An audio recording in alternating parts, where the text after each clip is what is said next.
welcome back to another episode of The Nerd Out. My name is Lyle. I'm Glen Elliott. Glen, thanks for being with us. We've had Glen Elliott here at Elements for the last 3 weeks, just helping us out during Jack's sabbatical, and so you stepped in to preach the Peopling series. So we're excited to be back. We're excited to be nerding out with you once again.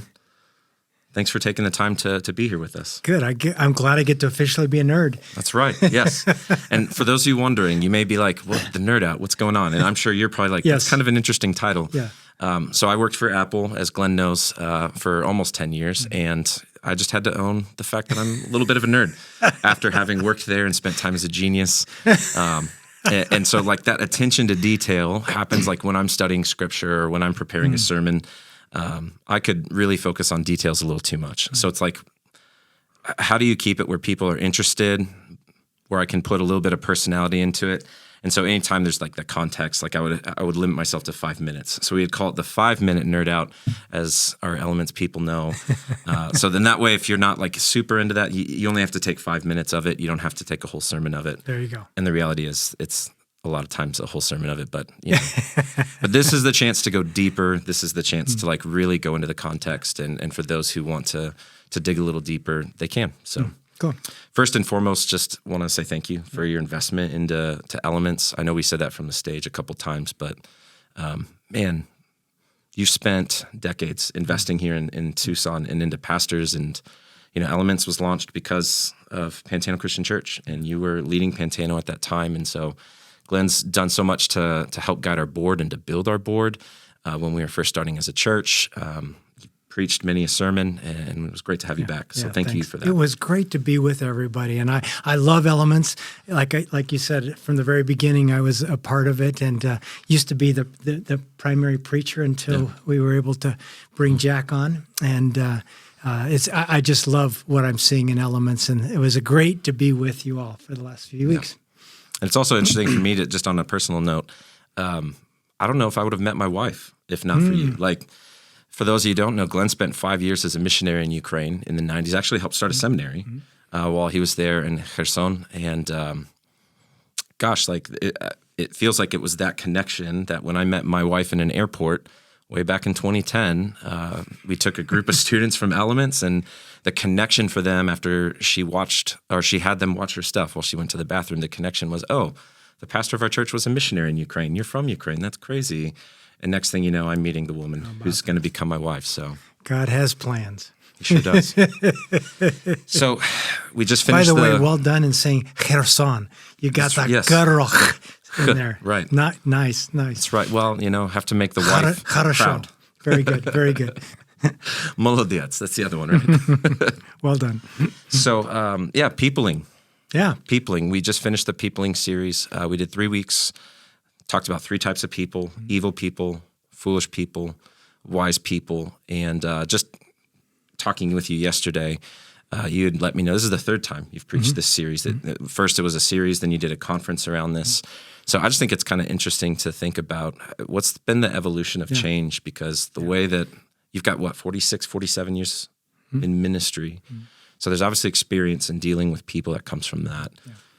How has this message maybe evolved over that time frame, or what things do you know now that you wish you knew when you were a younger pastor? Yeah. So for me, this started with hearing Henry Cloud at a conference, and he spoke about these 3 types of people, and it was a part of a book. Which, if you want to read it, it's a book called Necessary Endings by Dr. Henry Cloud. It's a great book. And in there, he talks about these 3 types of people. So I heard him speak. I think it's 1 chapter in that book about this, and I was really intrigued by it, because sometimes you encounter something and you just intuitively know it's right. Yeah. And it was biblical in terms of the Proverbs. And so I began to do more of my own study, particularly just reading through the Proverbs. And I saw these principles just so clearly, like I'd never seen them before. Yeah. And then I thought, this is really helpful, because the whole idea helped me realize why I would get stuck with people. Whether I'm counseling, whether I'm discipling, whether I'm mentoring. And sometimes you just go, why doesn't this person get it? Why can't, And even in my own family situations, that just began to make sense why. And that was the reality was that, oh, I'm dealing with a different type of person, so I need to respond in a different way. And then just really began to put it into practice. So the first time I did the sermon series, I did it at Pantano. I think it was 2000. It could have been 16, but I think it was 18. And that was probably, honestly, one of the most responded to series I'd ever done. I mean, the responses and how it was not only had it clicked for me, but it was clicking for our congregation. And so I knew that there was, that was just confirmation. And then recently, a couple years ago, I had an opportunity. A church asked me to do an all-day seminar with them here in town. And I asked to do this, and I got the same kind of response. So when Jack said he was going to go on sabbatical and said, would you do a series? I go, this is the series I'd like to do it. And you're right. Every time I do it, it gets better because, one, I've learned from it.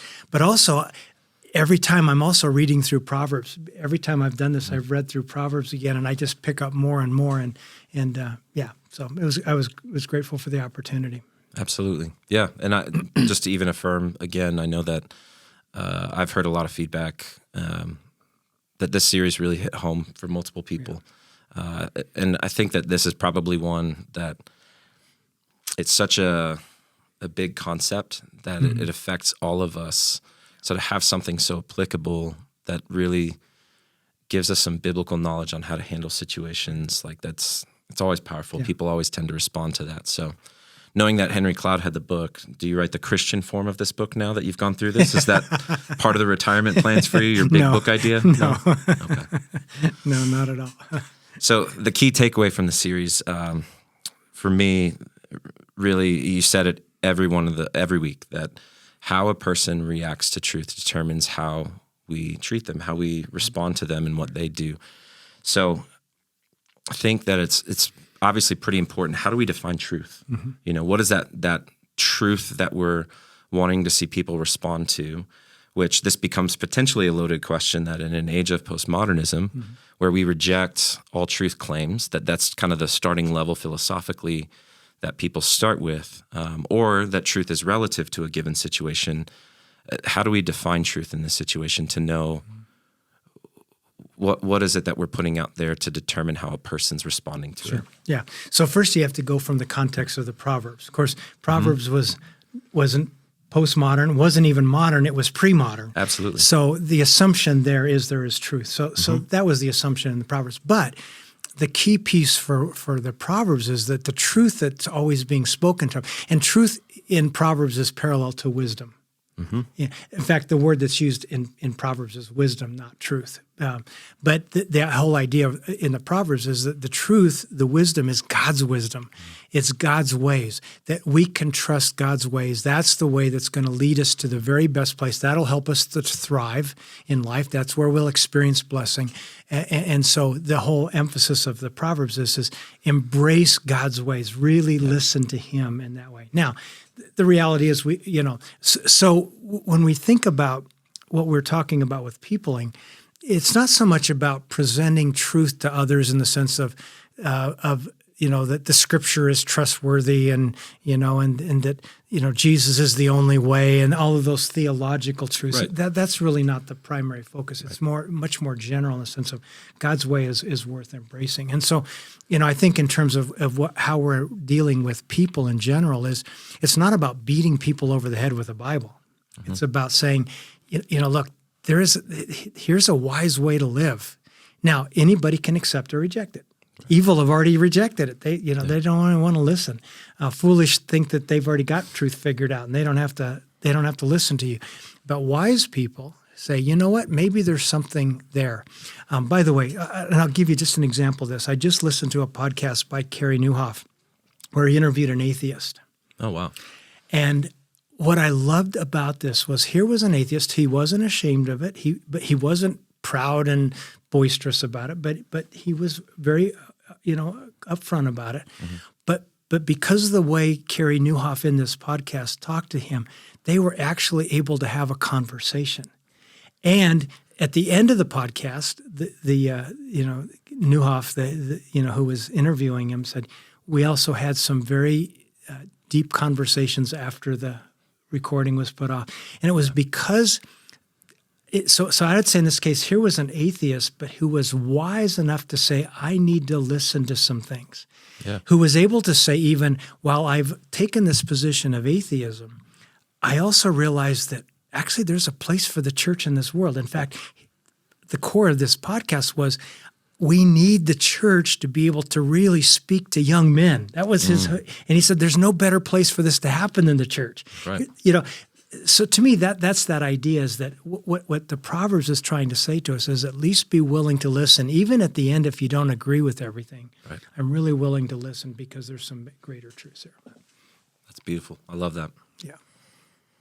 So God's truth, and maybe it's fair to say too that as we see how a person responds to truth, sometimes truth, we're not talking God's truth. Sometimes it's you're being a jerk and you should stop being a jerk. So maybe it's also fair to just, when we look at ourselves, maybe is there a difference between how we look at other people responding to the truth versus how we're responding to the truth? Or do you think that this is mostly the heart of the series is how do we respond to truth? Like, yeah, we want to see that in other people to help us know how to work with them. But ultimately, my hope would be that if someone's been coming to church and listening to these sermons, they're thinking, gosh, I want to be the wise. Yeah. Yeah. So what's your advice there? How do we know Yeah. God's truth? How do we accept God's truth? But how do we make this about ourselves instead of just projecting these sermons about every other person that we interact with? What's the balance there maybe? Yeah. The second week when I talked about the fool, my wife wasn't able to join us, so she watched online. And she said somebody online, as I was talking about the fool, says, I think he's describing me. And I thought, that's exactly, that's the beauty. If a person's able to look at the Proverbs and say, maybe I'm being foolish, that's an incredible step towards wisdom. And so you're exactly right. It always has to start with us. You know, before I want to fix somebody else, I ought to be looking at myself. I mean, that's what Jesus said. Before you start judging somebody else, and by the way, there is a place for discernment and the right kinds of judgment, not when Well, Jesus. it's your friend Dick who was wise enough to step in. Yeah. You love your work more than you love There your wasn't wife. judgment there, but there was discernment. Right. Now, when Jesus says, do not judge lest you be judged, he's talking about hyper judgment where you were going over the top, nitpicking and all that. Yeah. But there's an appropriate place for that. But we have to start with ourselves. That's what Jesus Absolutely. said. Look at the log in your own eye before you go after the speck in somebody else. Right. And the point of that was that both were to be removed. Right. Yeah. Yeah. And the way Proverbs starts, the first 9 chapters, it's the father primarily talking to his son or sons about how to live well.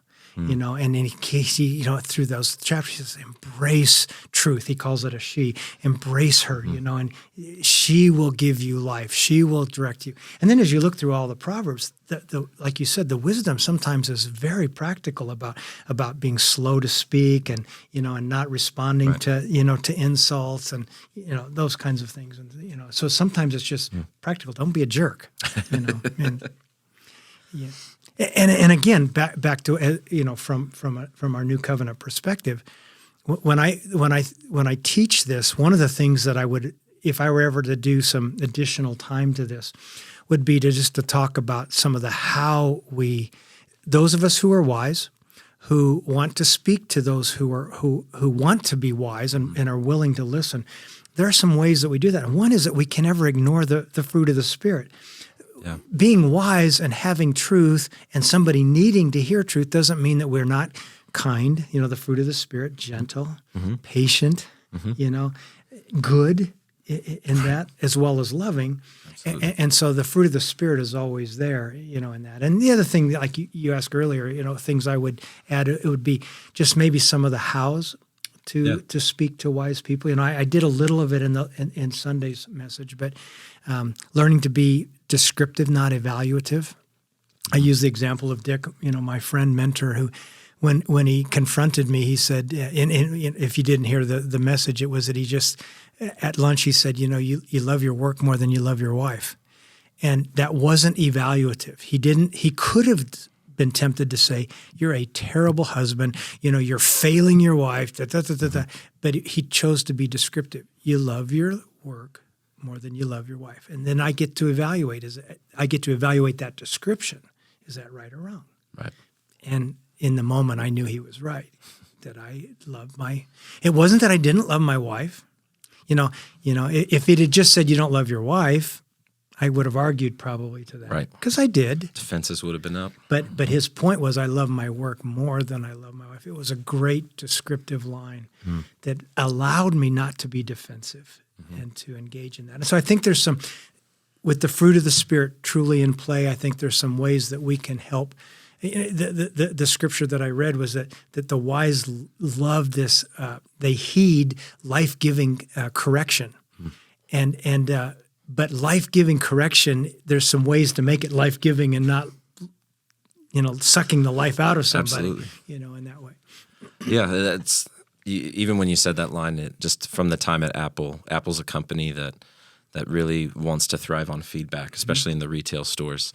And so one of the things that's really drilled into us is when we give feedback, we never want to give general feedback. We always want to be specific, whether it's positive, whether it's negative. If we can be specific and if we can keep it to behaviors and how that behavior either affected us or affected someone else. I think that's just another way of saying what you said about keeping it descriptive as opposed to evaluative. It's really easy to assume that we know someone's intentions and to try to project onto that. But when we just kind of put it out there of, hey, this is what happened. This is how it seemed like this person reacted or, but when we get specific about it too, it gives us something to respond to. Right.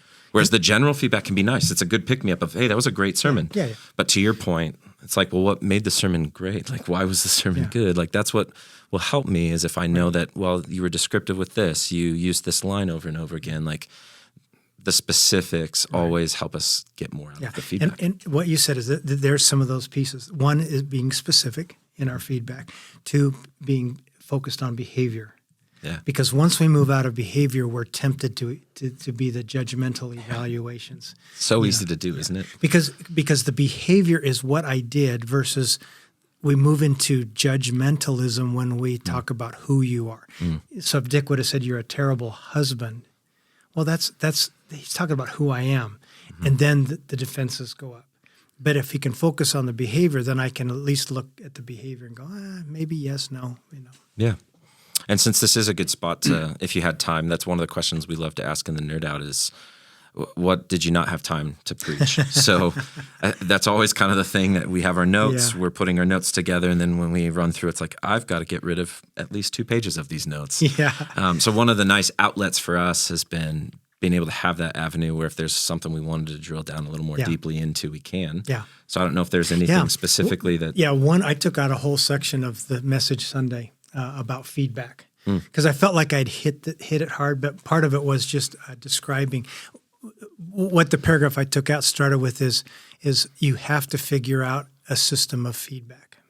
And now that can be professionally, that in terms of work or job, it can be in your family, and it can be personally. And that's what I took out was a number of illustrations about the different ways that I've intentionally created feedback. For example, when I was lead pastor at Pantano, every other year I would do a pretty comprehensive 360 review that went to staff and elders, and it was a lengthy one. Plus, it had pretty extensive open-ended conversations. It was anonymous, so people could be safe. And I'm telling you, every time I got that evaluation back, it was so helpful.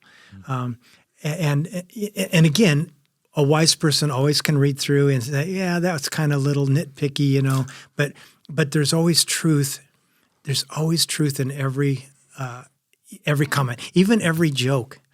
There's a kernel of truth in there if we'll dig in it. And then for preaching, I used a teaching team for all the years that I was the lead pastor at Pantano, and that was having people give me feedback before I actually preached it and also afterwards, and so helpful to get that kind of feedback. And because people have perspectives and views that I'm just blind to, and that's the whole point of a wise person, is that we're just blind to things. So there are times in a sermon I was going to say something, and some of the women who were on our teaching team would say, "You can't say that to women," and it wasn't that I was trying to be insensitive. I just didn't realize how it was coming across, and I didn't want to unintentionally hurt somebody, and so that it could be that, or it could be sometimes people just the feedback was, that's very logical, but where's your heart in that?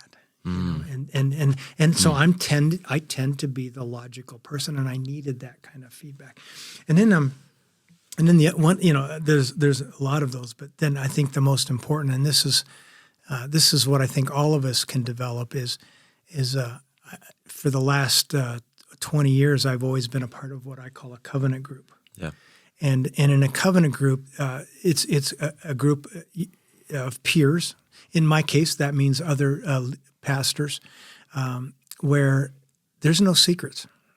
In our covenant group, there's no secrets. And so it's a group of guys that I'm truly friends with. I trust.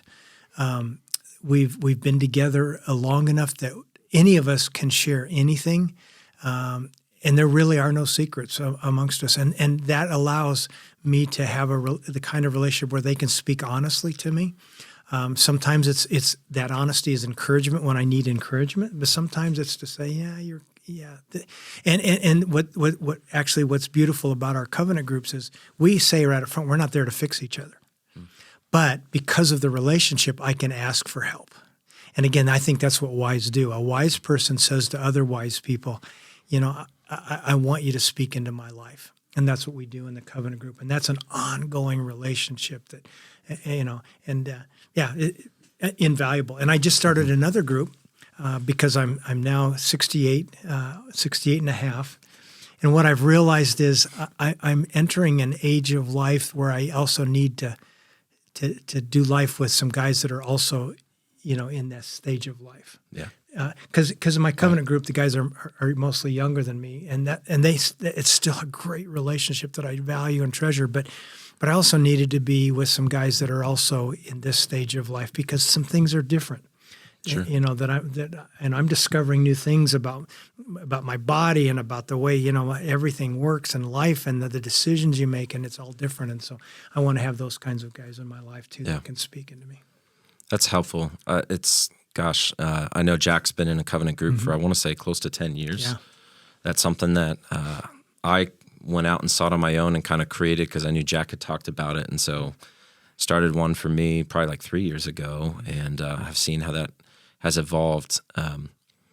If someone's getting into a group like that, which, before here, as I was growing up, I'd have that with some peers. We just called it an accountability group. Mm-hmm.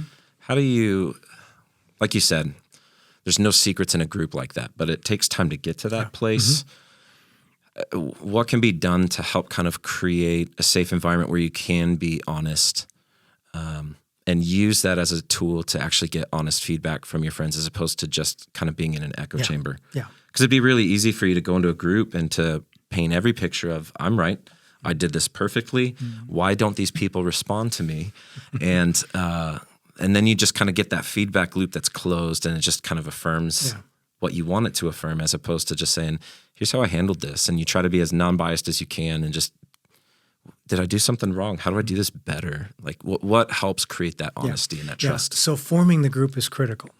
I think it does need to be peers. I think it's better when it's of the same sex. Men need to be with men, women need to be with women.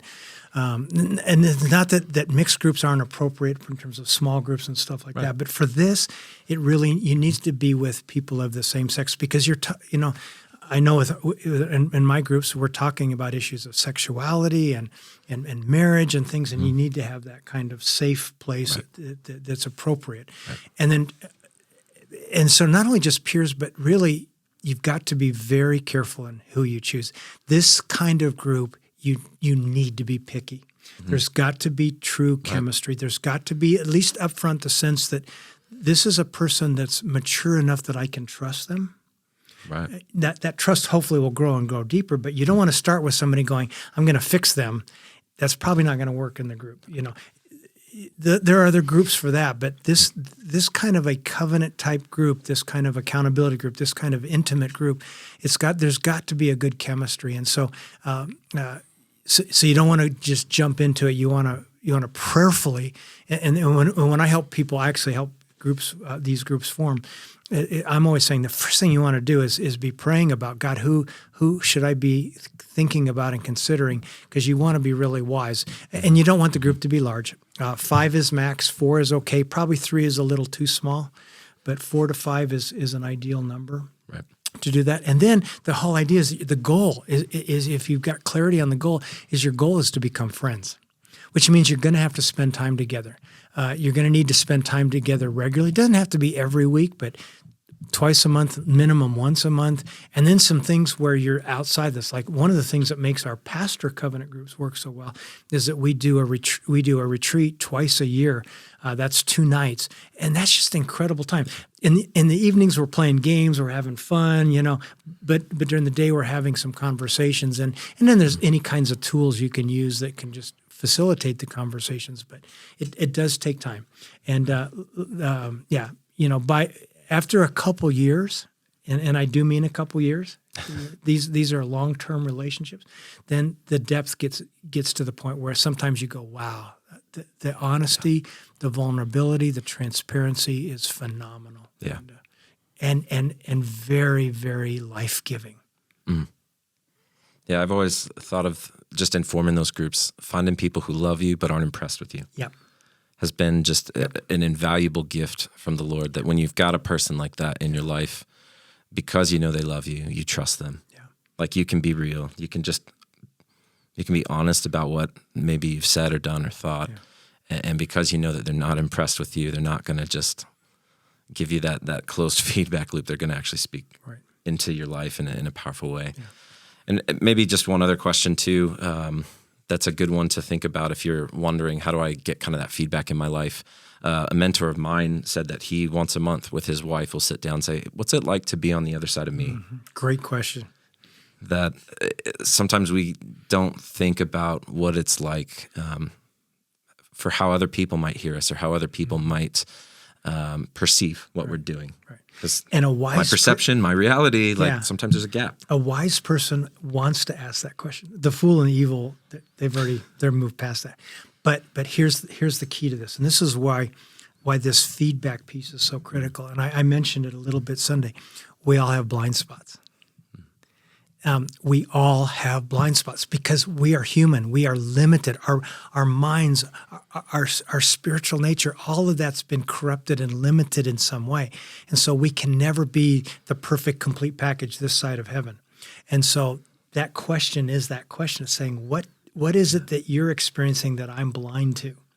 And if the wise person will ask for that, then you'll get the feedback, whether it's at home with a spouse, whether it's with your friends, whether it's at work, whatever the context. A wise person wants to know that and is willing to listen to that. But ask the question, because others, an evil person or a fool may give it to you whether you want it or not, but it's not going to come in a package that's very easy to hear, and it's not life-giving. It's not intended to give life. But if you ask that of a wise person, then you're going to get the response that can be life-giving.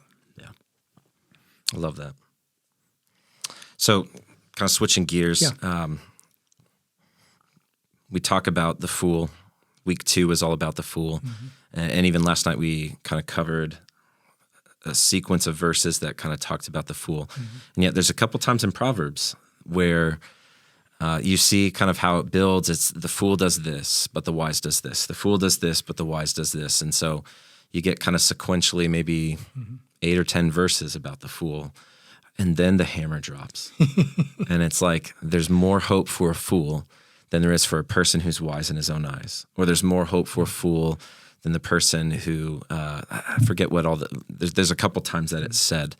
So how do we balance that tension?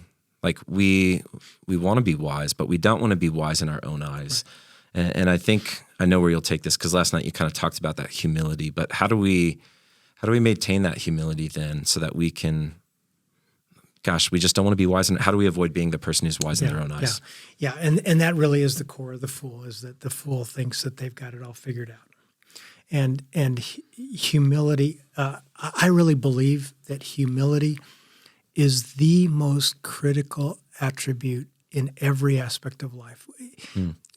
If we're going to follow Jesus well, it begins with this place of humility. Blessed are the poor in spirit. That's humility saying, I'm spiritually bankrupt. I got nothing. Blessed are those who mourn. It's that humility that can say, I have really messed up. I have really damaged my relationship with God, with others.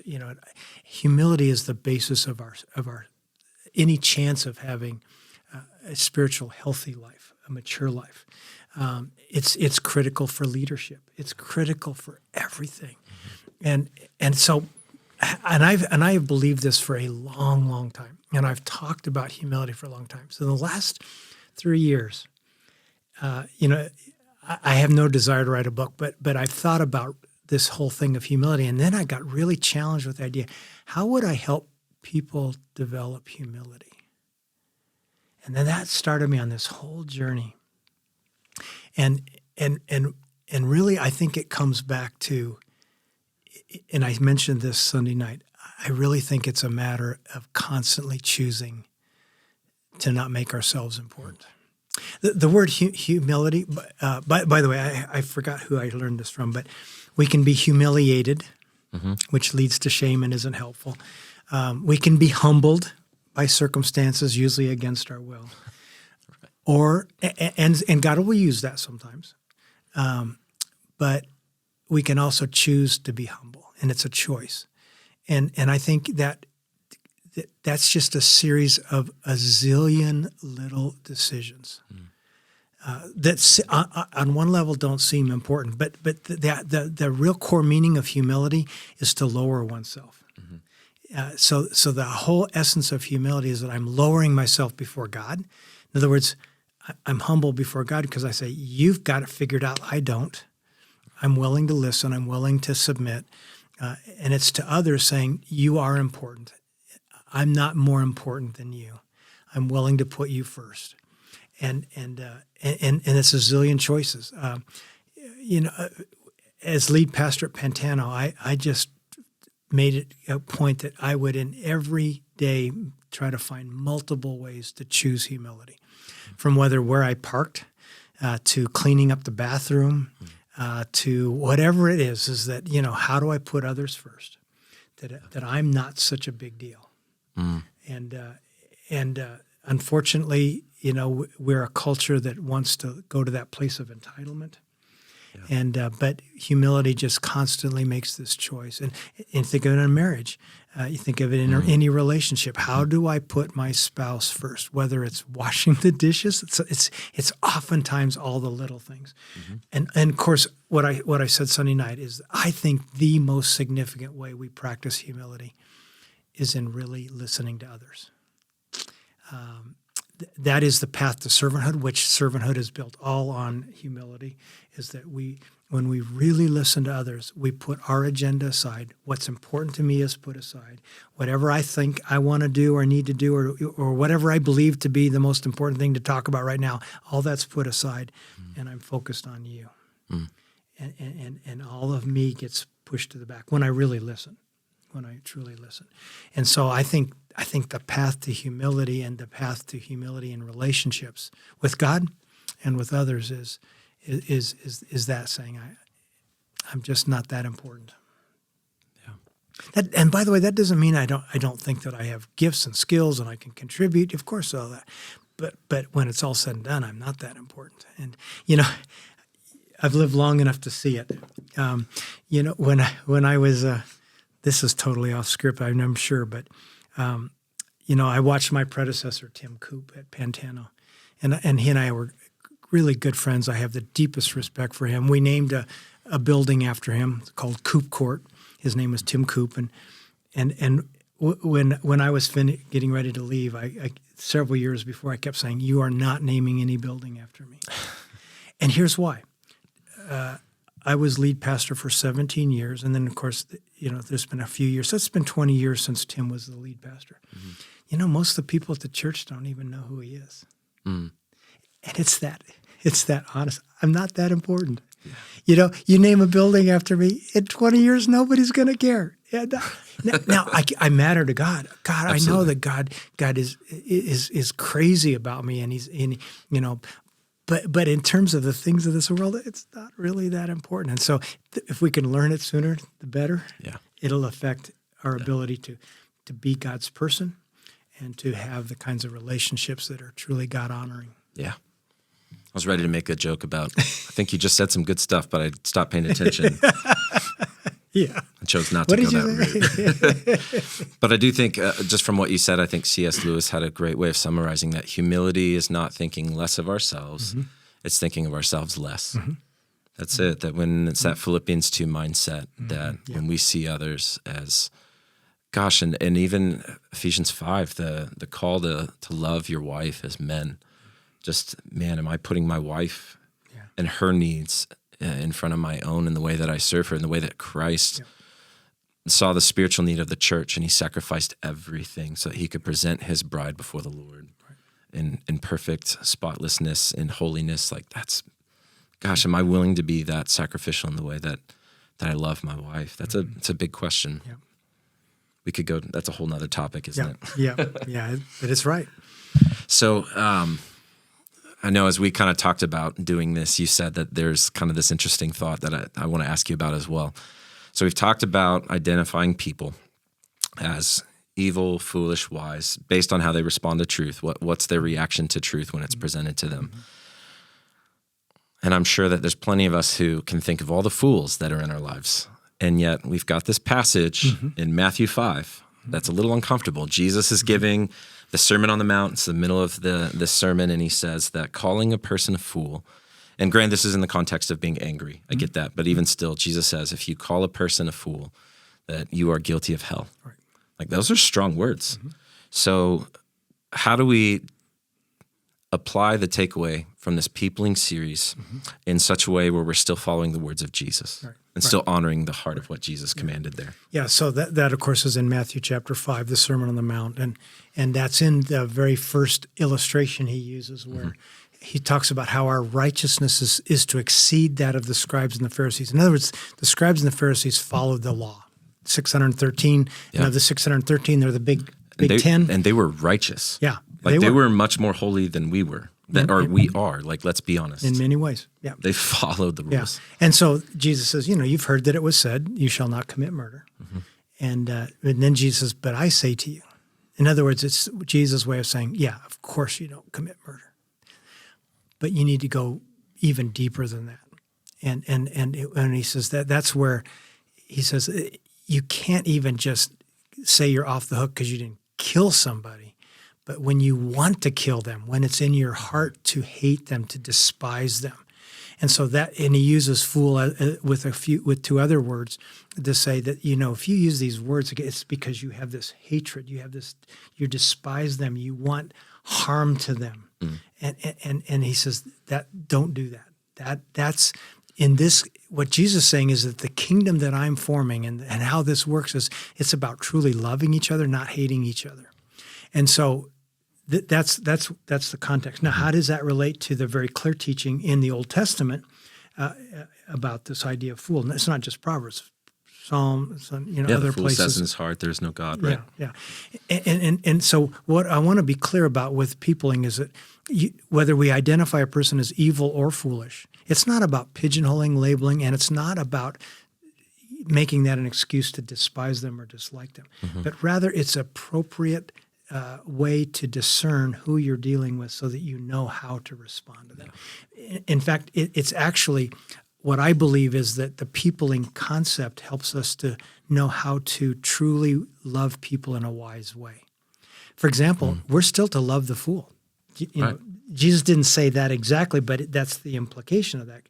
Because later in that same chapter, in chapter 5, he talks about how we are to pray for our enemies and those who persecute us. Right. The evil. I was going to say, who is it who's trying to destroy us? It's the evil. So if you take Jesus' literal words in that same chapter about the evil, he didn't say that we're to try to win them over, we're to try to teach them and fix them. He just said pray for them. And that's why I said when we did the evil part is that we have to separate to protect ourselves. But we pray like crazy that God will intervene in their lives.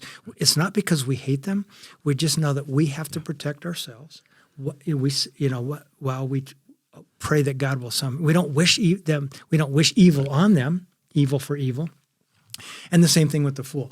We don't hate the fool. We just realize this. I have to respond in a certain way. I'm not going to be able to fix them because they don't listen. They don't really care. So what I need to do, because I love them, that's the key. Because I love them, I'm going to set up a boundary. I'm going to set a limit, let them live with the consequences, and I'll be there when they're ready for help. I want to help them. When I did the section on fool, I said, there is hope for a fool. They do sometimes finally get it, but we want to create the environment that would help them both be willing to be malleable to God's way. But we can't force it on them. And so, my loving response, that's why I said when I did the thing on the fool, sometimes they call it tough love. And I don't know that tough love's the right word. It is tough at times. It's hard to do, but it's really wise love. And so while we're not to be calling people fool out of spite, we do have to identify who foolish people are so we know how to love them. That's the key. Well, taking it back to what you said last night, it's trying to be descriptive, not evaluative. Yeah. That we don't want to project onto a person who's doing something foolish. Right. You are a fool and you will be a fool forever. It's just, we've all been there. You fool. We've all, well, that's probably fair today. No. On that note, I did, you said you finished up last night and you talked about, with your wife that she wants to talk about how good a sermon is. And so I had 6 points of what I thought you could have done better. So I figured, is this a good time to bring? Sure, I'm kidding. Absolutely. I'm just kidding. Bring it on. I would love to hear your feedback. It's the kernel of truth in all of this too, and the joke that's a little painful is it's interesting, isn't it? How when we're younger, we need the positive moments, we need the positive feedback because we want to learn what to do and what to keep doing. So if you're younger in your faith with Christ, as you're walking with Christ, if you're in your 20s and you're kind of figuring out your professional life, you learn a lot from your successes because you learn what to repeat. But there kind of comes a point, maybe mid-30s, 40s, that you don't really learn from your successes. You learn more from your failures, it seems. So it's almost like we learn more from the moments that we are the fool. We do. Did you experience that in your own life just as a pastor, that kind of shift? And maybe just to give some people hope, what was probably the last time or a significant time that you knew that you were being the fool, but there was some wise love that helped correct that? Man, that's a good question. I'm trying to think personally more than professionally. One of the early ones was for sure when Dick spoke to me about my marriage, but probably more recently, I'd become the lead pastor at Pantano, and this was in 2007, so still a while ago. And in my first 6 months as being lead pastor, so the background of this is, without having really identified it at the time, is that I knew as I became lead pastor, I was going to make things happen, which is a form of pride. Meaning, that the church was going to grow, it was going to be healthy, it was going to have impact, And 6 months into my being lead pastor, one of our pastors preached a sermon that ended up being heretical, and it surprised me, and lost 400 people. That was 2007. 2008 was the Great Recession. And people were leaving Tucson, and so everything at the church was just flat. It wasn't going bad, but it just was flat for a bunch of years. And then I had an elder who was critical of me, and in fact even asked for my resignation, and but it was just for a couple years was just constantly letting me know I was a poor leader. And so I began to go through a series of I call it the inner critic. It's this voice in your head that he just kept saying to me, "Who do you think you are, Glenn? You have no right to be the pastor of this church. You're out of your league. You're never going to be able to accomplish anything good." It just takes on all these words. Obviously, I can look back now, so that's the voice of the evil one. But but at the time, it was debilitating, and I was stuck, and I couldn't stop the voice. And by the way, that's one of the lessons I learned, was that when I'm stuck, that's when I need help. And I think that's what wise people do. That sometimes, if we're fairly mature and wise, we can figure some things out ourselves. That's great. But when we're stuck, that's really when you need help. And I got that help. I went to a Christian counselor who specialized in working with pastors. Spent a week with him, my wife and I, and that was so helpful and instructive. And what I loved about my experience with this counselor was he spent the first day just listening, back to what we talked about. Yeah. And then he said, I'm going to be praying about what I've been hearing. And then the second day, we'd had some talk, and then he asked this one question. He said, as you've been struggling with this, what has God been saying to you? And I thought, doggone, I could have just asked myself that question. But as soon as he asked the question, and I'd been journaling through my struggle, I just knew there's a pattern here. And so I went back and looked at my journal, and then we spent some more time talking. And the bottom line of it was I just realized that my foolishness, back to your question, was that I was seeking to create our church to be successful. And successful meant, more people, more impact, more money, all these things. And that's foolish, because God never called me to do that. And the awareness became is that God called me to be faithful to Him, not to be successful, which became my life motto. The foolishness was that I thought that God called me to be successful, and He didn't. He called me to be faithful, and I can tell you the zillion implications of that. But that was a life change, and it was, I had to face my foolishness. I had bought into a model that was not of God, and it was not His purpose for the church. Wow. And so, that was one. There's others as well, but well, of course, we all have them. Yeah. I think I've always just been really grateful for your vulnerability.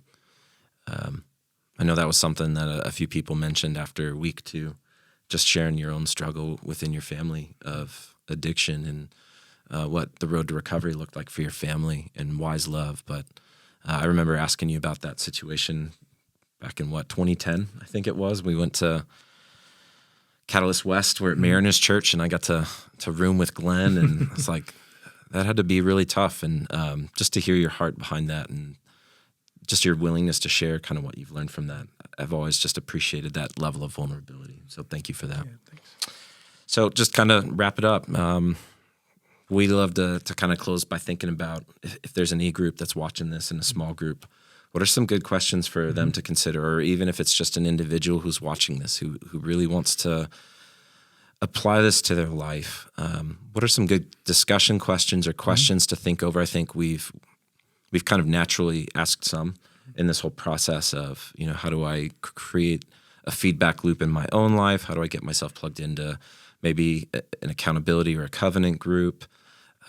How do I evaluate if I'm a fool or if I'm the wise? Hopefully none of y'all are evil out there. Maybe that's a question too. By the way, I think we all are evil at times. Absolutely. Sometimes when I'm driving, I'm evil. Oh my gosh. I things that I think and say in my heart. Oh. Fortunately, it's not my standard operating, but I feel like that's just the normal experience driving in Tucson. Yeah. Are there any other questions? Like any other things that you just would challenge people to think through? Yeah, I think it really is that core piece of am I willing and am I able and am I creating a situation where I can get that life-giving correction feedback.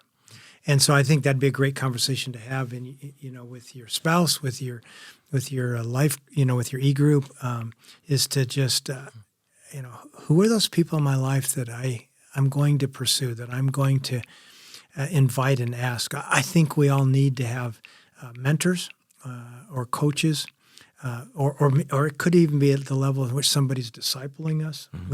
We need to invite those people in our lives. We need to be a part of a group of people where we can have those real, honest conversations. And so I think that's the key. Is the key part of a wise person becoming wiser is that they've got people in their lives that they trust, that are mature, not perfect, right, but who can speak into our lives, and we're willing and able to listen to. I think that's a great question too, to follow that one up is, am I willing to listen to that feedback when it's delivered to me? Because it's one thing to say that we want it. It's another thing that when it's finally being presented to us, how are we taking that? Are we quick to dismiss it, or can we honestly say that we're taking that, we're praying through that, and we're asking the Holy Spirit? It's really that Psalm 139, search me and know my heart, Lord. Like, are there any ways within me that need to be corrected that this person might be speaking to? And I would even take that a step deeper, where you talked about the fool and the evil person, that we're going to get their feedback, and it's not going to be life-giving. Right. But the wise person still knows how to even take those words, pray through those words, and let the Holy Spirit illuminate what's true about it and what maybe we don't want to hear because it's coming from the very person we respect the least. Right. That's the very thing we need to hear, that God wants us to hear. And a follow-up with that is, if I find that I am consistently defensive or unable to hear, that's an indicator that something else has to be addressed. There's probably I'd wager a bet that if we want to be wise, but we find ourselves just really struggling to hear the feedback, the life-giving feedback, then there's probably a wound. It's probably a childhood wound that's interfering. And until we address that, and so again, that's where we need help. When we get stuck with those childhood wounds, they become such a part of our way of life that we sometimes can't even identify them, can't even label them, but they keep interrupting life, so to speak. And that's where we need help. Sometimes it's a counselor, sometimes it's some good friends who can really help us really figure out what's keeping me stuck here. And being stuck is this big indicator light on our spiritual dashboard that goes, right, it's just saying, you got to pay attention to this. If you're stuck, there's something that's keeping you stuck. Yeah. And a wise person is willing to say, I can't figure this out on my own. I'm willing to get some help to do that. Yeah. I would also encourage those of you at home, be patient with the process. Mm-hmm. It's a marathon. It's not a sprint. And it's better to walk to the right decision than to run to the wrong one. So be patient. You may be in that state of wanting to be a wise person and seeking out wise people. But what I've also learned is sometimes when I'm seeking that feedback and I ask a wise person for the feedback, they're not quite even at a place where they know how to deliver it yet. And so it's easy to get impatient, like, well, what I want to know. A lot of wise people want to measure their words.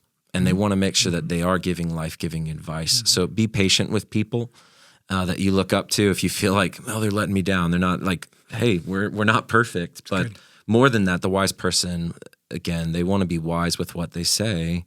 And sometimes that means processing through patterns, processing through what they've seen, and really trying to think of the best way to give it. Yeah.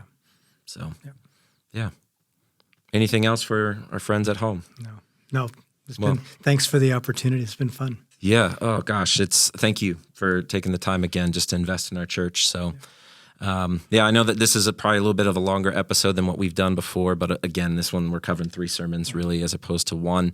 That's what fit best in Glen's schedule. And more than that, like, I'm just grateful to you for being willing to come back and do this. I feel like it gives some beautiful closure to each weekend when we get to have like these types of conversations and just drill down deeper. And you didn't have to do that. I know you're a busy man, so thank you for taking the time. So, yeah.